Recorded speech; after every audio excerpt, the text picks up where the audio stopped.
Mr. Rochester, it seems, by the surgeon's orders, went to bed early that night, nor did he rise soon next morning.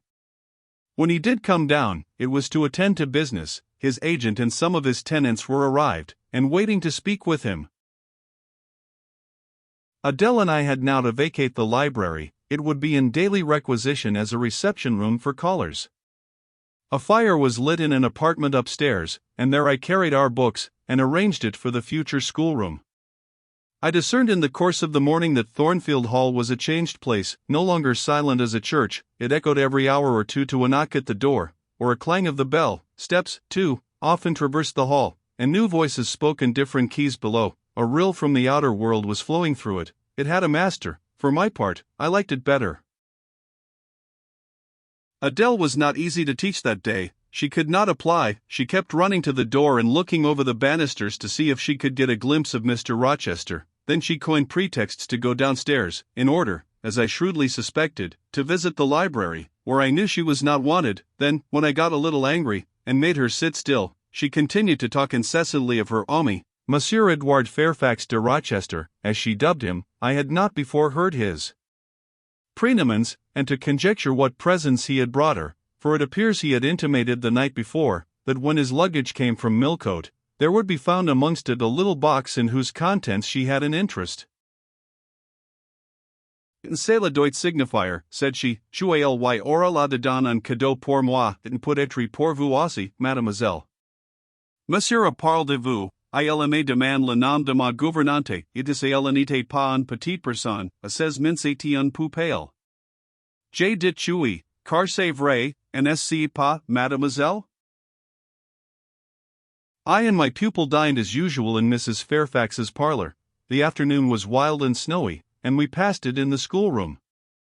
At dark I allowed Adele to put away books and work, and to run downstairs, for, from the comparative silence below, and from the cessation of appeals to the doorbell, I conjectured that Mr. Rochester was now at liberty. Left alone, I walked to the window, but nothing was to be seen thence. Twilight and snowflakes together thickened the air, and hid the very shrubs on the lawn. I let down the curtain and went back to the fireside. In the clear embers I was tracing a view, not unlike a picture I remembered to have seen of the castle of Heidelberg, on the Rhine, when Mrs. Fairfax came in, breaking up by her entrance the fiery mosaic I had been piercing together, and scattering too some heavy unwelcome thoughts that were beginning to throng on my solitude. Mr. Rochester would be glad if you and your pupil would take tea with him in the drawing-room this evening, said she. He has been so much engaged all day that he could not ask to see you before. When is his tea time? I inquired. Oh, at 6 o'clock, he keeps early hours in the country. You had better change your frock now, I will go with you and fasten it. Here is a candle. Is it necessary to change my frock? Yes, you had better. I always dress for the evening when Mr. Rochester is here.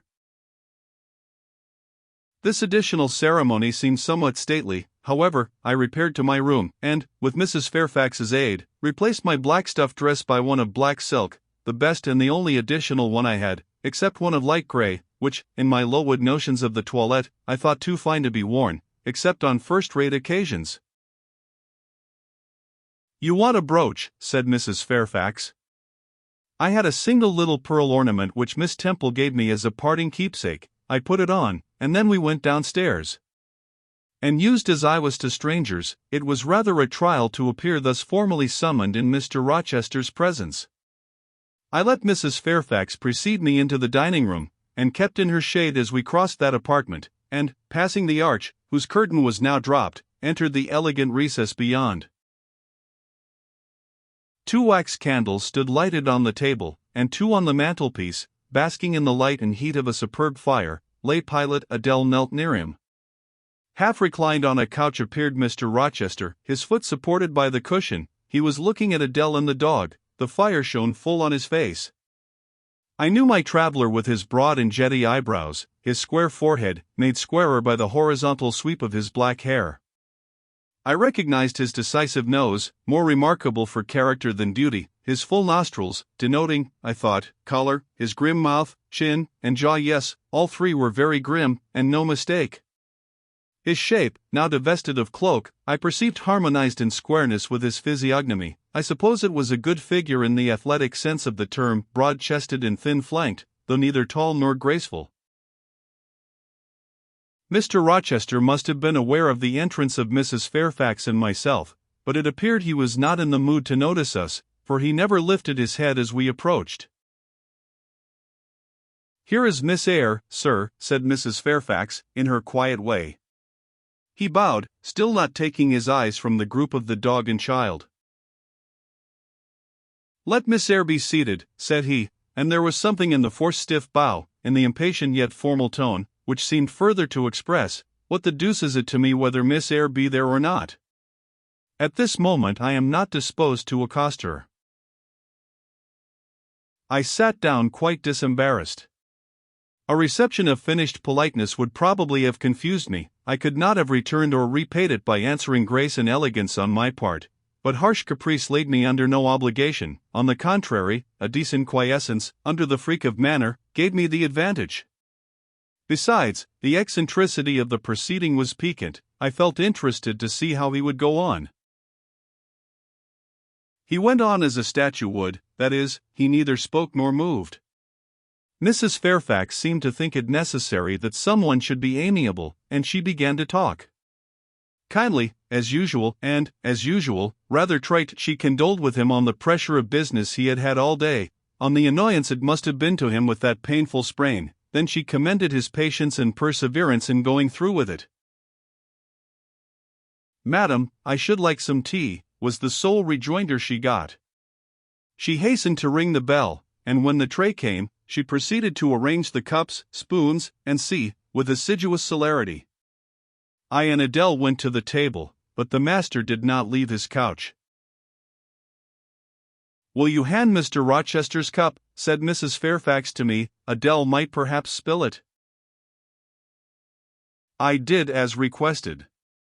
As he took the cup from my hand, Adele, thinking the moment propitious for making a request in my favor, cried out, "N'est-ce pas, monsieur, jouez un cadeau pour mademoiselle Eyre dans votre petit coffre." "Who talks of cadeaux?" said he gruffly. "Did you expect a present, Miss Eyre? Are you fond of presents?" And he searched my face with eyes that I saw were dark, irate, and piercing. "I hardly know, sir. I have little experience of them. They are generally thought pleasant things." "Generally thought? But what do you think?" "I should be obliged to take time, sir, before I could give you an answer worthy of your acceptance. A present has many faces to it, has it not? And one should consider all, before pronouncing an opinion as to its nature." "Miss Eyre, you are not so unsophisticated as Adele. She demands a cadeau, clamorously, the moment she sees me. You beat about the bush."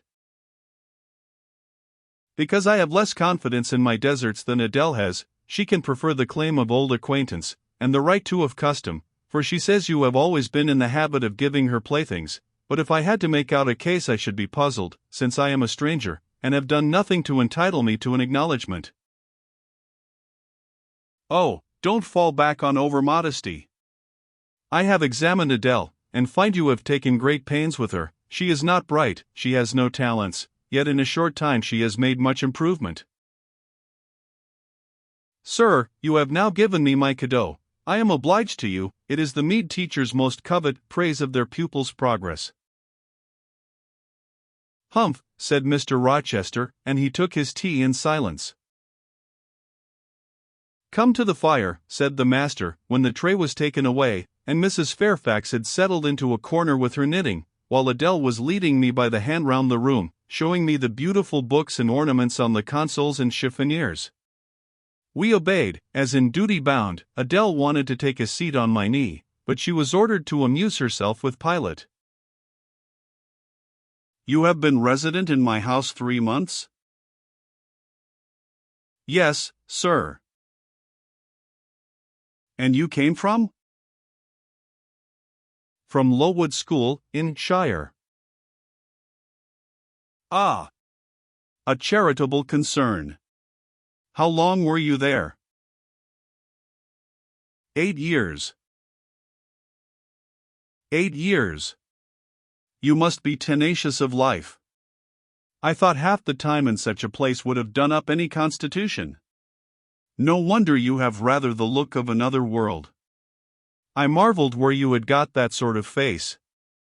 When you came on me in Hay Lane last night, I thought unaccountably of fairy tales, and had half a mind to demand whether you had bewitched my horse. I am not sure yet. Who are your parents? I have none. Nor ever had, I suppose. Do you remember them? No. I thought not. And so you were waiting for your people when you sat on that stile?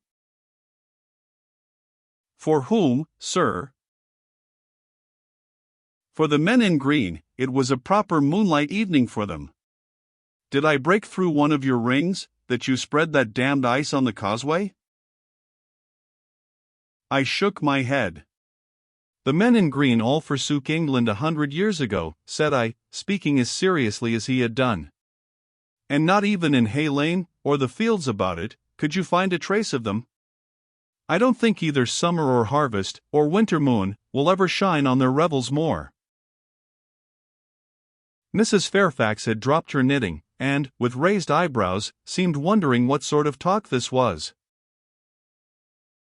Well, resumed Mr. Rochester, if you disown parents, you must have some sort of kinsfolk, uncles and aunts? No, none that I ever saw. And your home? I have none. Where do your brothers and sisters live? I have no brothers or sisters. Who recommended you to come here? I advertised, and Mrs. Fairfax answered my advertisement. Yes, said the good lady, who now knew what ground we were upon, and I am daily thankful for the choice Providence led me to make. Miss Eyre has been an invaluable companion to me, and a kind and careful teacher to Adele. Don't trouble yourself to give her a character, returned Mr. Rochester. Eulogiums will not bias me, I shall judge for myself. She began by felling my horse. Sir, said Mrs. Fairfax, I have to thank her for this sprain. The widow looked bewildered. Miss Eyre, have you ever lived in a town? No, sir. Have you seen much society? None but the pupils and teachers of Lowood, and now the inmates of Thornfield. Have you read much? Only such books as came in my way, and they have not been numerous or very learned. You have lived the life of a nun, no doubt you are well drilled in religious forms. Brocklehurst, who I understand directs Lowood, is a parson, is he not? Yes, sir. And you girls probably worshipped him, as a convent full of religieuses would worship their director. Oh, no. You are very cool. No. What? A novice not worship her priest? That sounds blasphemous. I disliked Mr. Brocklehurst, and I was not alone in the feeling. He is a harsh man, at once pompous and meddling. He cut off our hair, and for economy's sake bought us bad needles and thread, with which we could hardly sew. That was very false economy, remarked Mrs. Fairfax, who now again caught the drift of the dialogue. And was that the head in front of his offending? Demanded Mr. Rochester.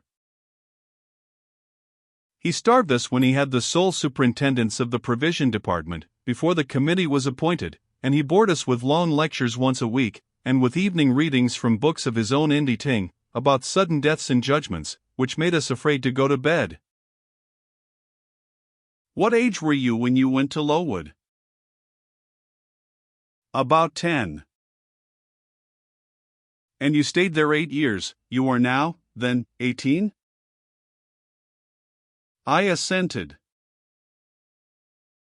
Arithmetic, you see, is useful. Without its aid, I should hardly have been able to guess your age.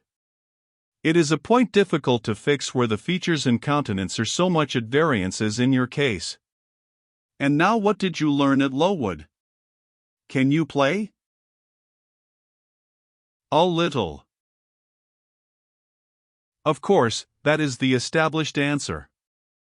Go into the library, if you please excuse my tone of command. I am used to say, do this, and it is done. I cannot alter my customary habits for one new inmate. Go, then, into the library, take a candle with you, leave the door open, sit down to the piano, and play a tune. I departed, obeying his directions. Enough, he called out in a few minutes. You play a little, I see, like any other English schoolgirl, perhaps rather better than some, but not well. I closed the piano and returned. Mr. Rochester continued. Adele showed me some sketches this morning, which she said were yours. I don't know whether they were entirely of your doing. Probably a master aided you? No, indeed. I interjected. Ah! That pricks pride. Well, fetch me your portfolio, if you can vouch for its contents being original, but don't pass your word unless you are certain. I can recognize patchwork. Then I will say nothing, and you shall judge for yourself, sir. I brought the portfolio from the library. Approach the table, said he, and I wheeled it to his couch. Adele and Mrs. Fairfax drew near to see the pictures. No crowding, said Mr. Rochester. Take the drawings from my hand as I finish with them, but don't push your faces up to mine. He deliberately scrutinized each sketch and painting. 3 he laid aside, the others, when he had examined them, he swept from him. Take them off to the other table, Mrs. Fairfax, said he, and look at them with Adele. You, glancing at me, resume your seat, and answer my questions. I perceive those pictures were done by one hand. Was that hand yours? Yes. And when did you find time to do them? They have taken much time, and some thought. I did them in the last 2 vacations I spent at Lowood, when I had no other occupation. Where did you get your copies? Out of my head. That head I see now on your shoulders? Yes, sir. Has it other furniture of the same kind within? I should think it may have. I should hope better. He spread the pictures before him, and again surveyed them alternately. While he is so occupied, I will tell you, reader, what they are, and first, I must premise that they are nothing wonderful. The subjects had, indeed, risen vividly on my mind. As I saw them with the spiritual eye, before I attempted to embody them, they were striking, but my hand would not second my fancy, and in each case it had wrought out but a pale portrait of the thing I had conceived. These pictures were in watercolors. The first represented clouds low and livid, rolling over a swollen sea. All the distance was in eclipse, so, too, was the foreground, or rather, the nearest billows, for there was no land. One gleam of light lifted into relief a half-submerged mast, on which sat a cormorant, dark and large, with wings flecked with foam. Its beak held a gold bracelet set with gems, that I had touched with as brilliant tints as my palette could yield, and as glittering distinctness as my pencil could impart. Sinking below the bird and mast, a drowned corpse glanced through the green water. A fair arm was the only limb clearly visible, whence the bracelet had been washed or torn. The second picture contained for foreground only the dim peak of a hill, with grass and some leaves slanting as if by a breeze. Beyond and above spread an expanse of sky, dark blue as at twilight. Rising into the sky was a woman shaped to the bust, portrayed in tints as dusk and soft as I could combine. The dim forehead was crowned with a star, the lineaments below were seen as through the suffusion of vapor, the eyes shone dark and wild, the hair streamed shadowy, like a beamless cloud torn by storm or by electric travail. On the neck lay a pale reflection like moonlight. The same faint luster touched the train of thin clouds from which rose and bowed this vision of the evening star. The third showed the pinnacle of an iceberg piercing a polar winter sky. A muster of northern lights reared their dim lances, close serried, along the horizon. Throwing these into distance, rose, in the foreground, a head, a colossal head, inclined towards the iceberg, and resting against it. Two thin hands, joined under the forehead, and supporting it, drew up before the lower features a sable veil, a brow quite bloodless, white as bone, and an eye hollow and fixed, blank of meaning but for the glassiness of despair, alone were visible. Above the temples, amidst wreathed turban folds of black drapery, vague in its character and consistency as cloud, gleamed a ring of white flame, gemmed with sparkles of a more lurid tinge. This pale crescent was the likeness of a kingly crown. What it diademed was the shape which shape had none. "Were you happy when you painted these pictures?" asked Mr. Rochester presently. "I was absorbed, sir, yes, and I was happy. To paint them, in short, was to enjoy one of the keenest pleasures I have ever known." "That is not saying much. Your pleasures, by your own account, have been few, but I dare say you did exist in a kind of artist's dreamland while you blent and arranged these strange tints. Did you sit at them long each day?" "I had nothing else to do, because it was the vacation, and I sat at them from morning till noon, and from noon till night. The length of the midsummer days favored my inclination to apply." "And you felt self-satisfied with the result of your ardent labors?" "Far from it. I was tormented by the contrast between my idea and my handiwork. In each case I had imagined something which I was quite powerless to realize." "Not quite. You have secured the shadow of your thought, but no more, probably. You had not enough of the artist's skill and science to give it full being, yet the drawings are, for a schoolgirl, peculiar. As to the thoughts, they are elfish. These eyes in the evening star you must have seen in a dream. How could you make them look so clear, and yet not at all brilliant? For the planet above quells their rays. And what meaning is that in their solemn depth? And who taught you to paint wind? There is a high gale in that sky, and on this hilltop. Where did you see Latmos? For that is Latmos. There. Put the drawings away." I had scarce tied the strings of the portfolio, when, looking at his watch, he said abruptly, "It is 9 o'clock. What are you about, Miss Eyre, to let Adele sit up so long? Take her to bed." Adele went to kiss him before quitting the room. He endured the caress, but scarcely seemed to relish it more than Pilate would have done, nor so much. "I wish you all good night, now," said he, making a movement of the hand towards the door, in token that he was tired of our company, and wished to dismiss us. Mrs. Fairfax folded up her knitting. I took my portfolio, we curtsied to him, received a frigid bow in return, and so withdrew. "You said Mr. Rochester was not strikingly peculiar, Mrs. Fairfax," I observed, when I rejoined her in her room, after putting Adele to bed. "Well, is he?" "I think so. He is very changeful and abrupt." "True, no doubt he may appear so to a stranger, but I am so accustomed to his manner, I never think of it, and then, if he has peculiarities of temper, allowance should be made." "Why?" "Partly because it is his nature, and we can none of us help our nature, and partly because he has painful thoughts, no doubt, to harass him, and make his spirits unequal." "What about?" "Family troubles, for one thing." But he has no family. Not now, but he has had, or, at least, relatives. He lost his elder brother a few years since. His elder brother? Yes. The present Mr. Rochester has not been very long in possession of the property, only about 9 years. 9 years is a tolerable time. Was he so very fond of his brother as to be still inconsolable for his loss? Why, no, perhaps not.